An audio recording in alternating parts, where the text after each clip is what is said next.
I got so much motherfucking design on right now. Break it down, bring it back, make it clap. I got 3 old thoughts, new block, where that thing. Bitches on my line, and you know they come strapped, hold up.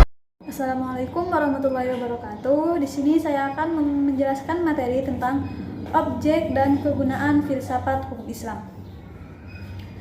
Hukum Islam mengacu pada pandangan hukum yang bersifat teologis, yang artinya hukum Islam itu diciptakan karena mempunyai tujuan.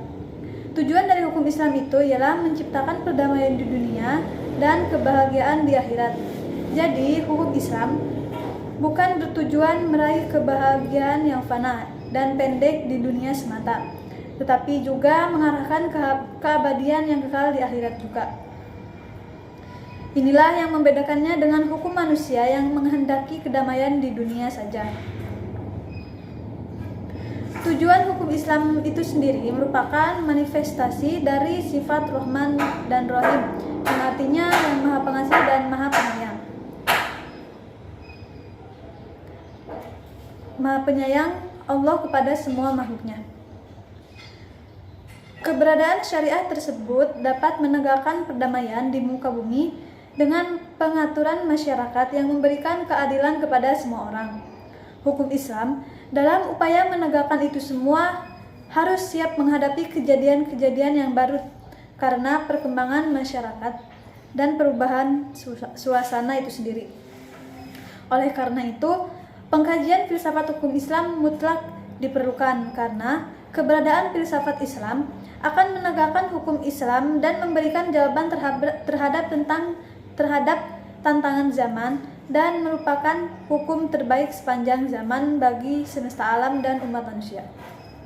Sebagaimana dikemukakan sebelumnya, setidaknya ada 5 sistem hukum yang hidup dan berkembang di dunia. Yang pertama, common law yang juga dikenal dengan Anglo-Saxon.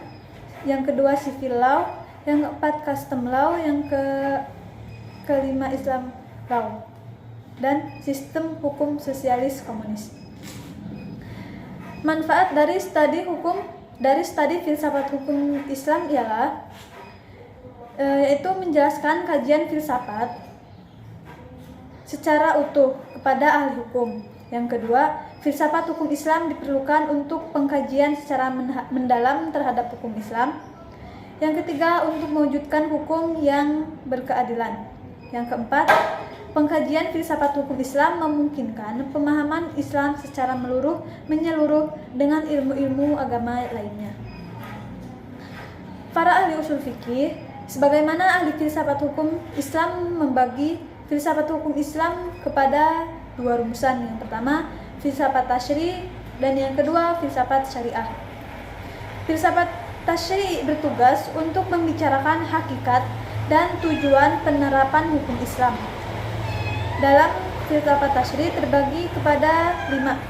Yang pertama itu dasar hukum Islam, prinsip-prinsip hukum Islam, pokok-pokok hukum Islam, dan sumber-sumber hukum Islam. Yang keempat, tujuan-tujuan hukum Islam, dan yang kelima, kaidah-kaidah hukum Islam. Yang selanjutnya ialah filsafat syariah. Filsafat syariah ini bertugas untuk membicarakan hakikat dan rahasia hukum Islam.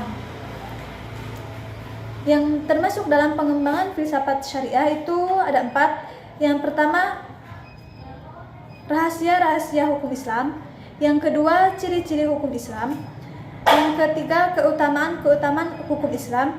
Yang keempat, karakteristik hukum Islam itu sendiri. Demikianlah materi yang dapat saya sampaikan. Saya akhiri, wassalamualaikum warahmatullahi wabarakatuh.